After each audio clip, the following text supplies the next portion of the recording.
Parents kicked me out when I was 19, but now my fiancé wants to invite them to our wedding. When I was just 4 years old, my dad left the family and cut off all contact. My mom eventually remarried and had 2 more kids with my stepdad. While he never treated me poorly, it was always clear that he saw me as an outsider. He called me by a different name, and I felt like I was never truly part of the family. My mom didn't seem to want to mend our relationship. She was too busy focusing on her new life and her new family. I often felt like a burden to her. This perception was painfully confirmed after my freshman year of college, when my mom told me she didn't want me to come home anymore. That was it for me. I blocked her number and cut ties with her, my stepdad, and my half-brother. The only family member I still talk to is my half-sister, but that's at her insistence. It took me a long time to process being essentially kicked out of my own family. I became pretty independent and thought I'd be living alone forever until I met my fiancé 4 years ago. Our relationship has been wonderful, and her family welcomed me with open arms. She comes from a typical suburban background, and they've been great to me. Over the years, I've shared my family struggles with her, and she's met my sister, but she never pushed for more interaction. That is, until we started planning our wedding. When we began discussing the guest list, I mentioned friends and co-workers, but she kept bringing up the idea of inviting my parents. At first, I thought she was just curious about my feelings. I told her I wouldn't be inviting them, but she brought it up again the next day. I calmly explained how deeply they hurt me, and how being made to feel unwanted as a child impacted my mental health. I emphasized that if they ever wanted to reconnect, it was up to them to reach out, as I was already in touch with my sister and knew my parents were happy to pretend I didn't exist. It's painful, but it's their issue, not mine. Unfortunately, she brought it up again 2 more times, the last being last night while we were about to send out save the dates. I lost my cool and told her that if she couldn't respect my feelings about my family, maybe we should just forget the invitations altogether. I stormed off to our bedroom to cool down, but she came in trying to talk, and I ended up leaving to hang out with friends for a few hours. When I returned, she was gone, having left for work without a word. This morning I'm left wondering where we stand. Her insistence on inviting my parents feels disrespectful, but I worry I might have overreacted. Update. The response I've received has been overwhelming, and I appreciate everyone's thoughtful insights. After work, I waited for my fiancé to come home and was surprised when she arrived with my sister. Both of them looked anxious, which confused me. My sister burst into tears, apologizing. Apparently, when she mentioned my engagement to my mom and stepdad, it caused a rift. Not because they cared about me, but due to family dynamics concerning my half-brother who still lives at home. It turns out my mom wants to push my brother out, but my stepdad is against it. My sister believes that inviting my parents to the wedding could somehow mend the family. I snapped at her, saying the real issues lie with their parenting and not my engagement. My fiancé, listening, started to tear up, and I pressed her about why she thought I wanted to repair things when I had been clear about my no-contact stance. It feels like everything is unraveling, and I need to figure out how to address these misunderstandings with both my fiancé and my sister. Last year, when I switched jobs, my fiancé was my main support. We talked every night, and her advice meant more to me than anyone else's. Recently, she showed me messages she exchanged with my sister, who was spreading lies about our Thursday conversations. My sister claimed I was always wanting to reconcile and that I was too embarrassed to admit my part in things. In reality, I'd be fine never seeing them again, and I was shocked my sister still associated with them. I told my half-sister to leave and canceled our Thursday chats. She tried to argue, but I stood firm. She kept apologizing, but I felt betrayed and blocked her. I need space from her for now. As for my fiancé, I'm really hurt she let my sister manipulate her without talking to me first. I told her I love her, but my trust is shaken. We've decided to go to couples therapy to see if we can work through this together. I know some might think I'm being too harsh on my fiancé, but we're both figuring this out. She was misled just like I was, and I've never claimed to be blameless. That's why we're choosing therapy together. We want to rebuild our trust as a team. Update. August 15th, 2024.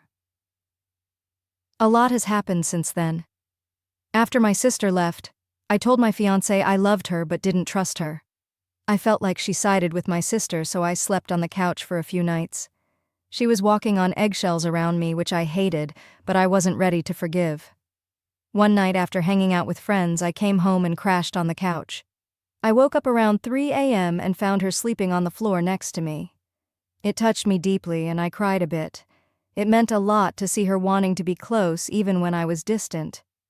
The next morning she surprised me with breakfast, usually my thing to do. During our meal I shared a childhood story about feeling left out during family breakfasts. I realized I hadn't communicated how much our Saturday brunches meant to me. She looked at me with tears in her eyes and apologized again, but I told her I forgave her. I still want to go to couples therapy to address our family issues, but I felt ready to send out save the dates for our wedding. I asked her for a back massage since the couch was uncomfortable. Normally I'm not big on physical touch, but I felt comfortable with her again. I know some of you might not support my decision to forgive her, but I love her, and she's shown real remorse. Regarding my sister, my mom contacted me from an unknown number urging me to forgive my sister. I pushed back, telling her off and blocking the number. My sister tried to drop by to apologize, leaving a note, but my fiancé wants nothing to do with her. I told her my sister is family, and if she didn't want her around, she wouldn't be. We're slowly getting back to normal, but I think I need individual therapy to unpack all these family dynamics. We sent out the save the dates yesterday, and while it's a step forward, I know we still have work to do. I'm still processing everything, and I'm not sure if I'll update again, but I really appreciate all of you who have allowed me to share my feelings about my sister. To clarify, we didn't send her a save the date. We've decided to cut ties entirely. I know this might make my side of the aisle look a bit emptier than my fiancé's, but honestly, I'm okay with that.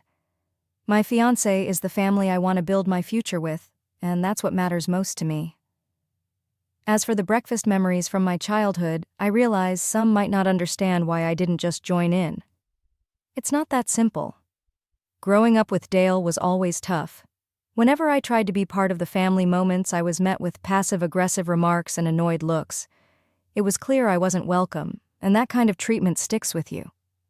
I know some of you had great relationships with your parents or step-parents, and I'm genuinely happy for you, but reliving those painful memories just to explain myself is draining. I came here to share my story, seek advice, and vent, not to reopen old wounds for others' entertainment. This update was meant as a thank you to those who supported me, but now I'm second-guessing whether I should have shared at all. I probably won't update again after this. Moving on to another story. My husband planned a trip with his friends right after our baby was born. I really wanted him to stay, but he refused, and it's created a lot of tension between us. I'm a 30-year-old first-time mom, and my daughter Olivia is 2 months old. This journey has been beautiful, but overwhelming. My husband Jake has been supportive during the pregnancy and promised to be there for me after Olivia's arrival, especially during these challenging early months. Before Olivia was born, Jake had organized a week-long trip to a cabin for him and his friends, something they had been planning for months. When he mentioned it, I reminded him that Olivia would be just a few months old and we'd be deep in the newborn phase. He assured me that if things got tough, he'd cancel the trip. Now that Olivia is here, I'm finding it harder than I expected. Between sleepless nights and breastfeeding struggles, I feel overwhelmed. Jake seems excited about the trip, which is coming up next month. Last week, I asked him if he could consider canceling it. I reminded him of his promise and expressed how tough it would be for me to manage alone for a week. He looked surprised and a bit hurt, saying he had been looking forward to this trip and that he needs a break too. He mentioned that his parents live nearby and could help if I needed support while he's away. I understand he wants some time off, but I can't shake the feeling that I really need him here right now. While I appreciate the offer of help from his parents, it's just not the same as having him by my side. Now we're at a bit of a standoff. Some friends think I should let him go since it's important for him to have time away, especially with the stress of being a new dad. Others agree that it's too soon for him to be away for a week and that he should prioritize being home with me and Olivia. I know some of you are wondering why Jake thought this trip was a good idea in the first place. Trust me, I've asked myself that many times. I went through 9 months of pregnancy labor and now the exhaustion of breastfeeding. Meanwhile, Jake planned this trip without much consideration, and when I voiced my concerns, he still thinks I'm being unreasonable for wanting him to stay. I'm not against him having a break, but it feels like he's putting his needs above ours right now. I hope this isn't a pattern moving forward. Maybe down the road, once I'm no longer breastfeeding, I can take a week for myself, and we can see how he handles things solo. But for now, I really need him to be the partner I know he can be. Update. August 22nd, 2024. I just wanted to share a quick update. After reading many of your replies, I was genuinely overwhelmed by the support and understanding you all offered. Thank you to everyone who took the time to respond. Your kind words and thoughtful advice have made me feel less alone in this situation. Many of you suggested that I should also take a week off, letting Jake stay with Olivia while I recharge, and I'm seriously considering it. I really appreciate the suggestion about taking a break for myself, but I have to be honest. It's not really realistic for me right now.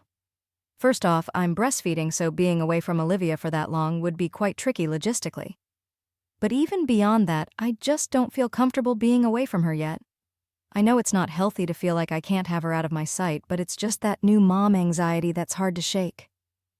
I've been debating whether to show Jake this thread. I worry that reading it might hurt his feelings, but I definitely plan to talk to him again about everything. I'm open to compromise and willing to let him go on the trip, but a whole week feels like too much. I'm leaning towards suggesting he limits it to 3 nights.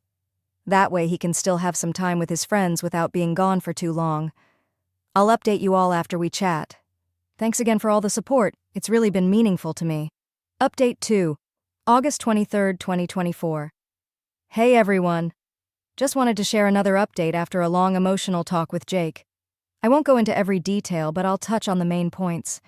After putting Olivia to bed, I went straight to bed myself, feeling completely exhausted. Jake was already asleep, but suddenly everything just hit me and I started crying uncontrollably. My sobbing woke him up and he immediately asked what was wrong. I told him I was just tired, but I finally opened up about how anxious I've been feeling regarding his trip and being alone with Olivia. I admitted something I'd been hesitant to say. Jake hasn't been as involved as I hoped he would be. This was one of my biggest fears when we found out we were having a baby. For context, Jake has a complicated relationship with his dad who wasn't very present in his life. Jake has shared with me that he's scared of being a bad dad like his own father was. When he first confided this to me, I thought it showed how much he cared and that it would make him a great father. But during our conversation, he tried to defend himself, admitting he's been overwhelmed and didn't want to stress me out during my pregnancy since he knows how much I've always wanted to be a mom. Hearing him say that made me feel guilty for not recognizing his struggles. I'd tried to reassure him he'd be a great dad, but now it felt more complicated. I realized we couldn't keep going like this. I asked him, "Is this what our life is going to look like from now on? Me with Olivia and you away?" If that's the case, I didn't know how I could handle it. Jake told me to calm down and assured me he wasn't going anywhere. He got emotional and even teared up, expressing that he didn't want to become like his dad. He hadn't realized that going on this trip could be a step toward becoming the absentee father he feared. He apologized for not considering me and Olivia as much as he should have. Long story short, Jake called his friends and told them he wouldn't be able to make the trip. He even started planning a little family getaway for the 3 of us next year when Olivia is a bit older. It was a tough conversation, but I feel like we're finally on the same page and I'm hopeful things will improve from here. Thanks again to everyone for your support and advice. This has been an emotional roller coaster, and I'm so grateful for this community helping me navigate it all.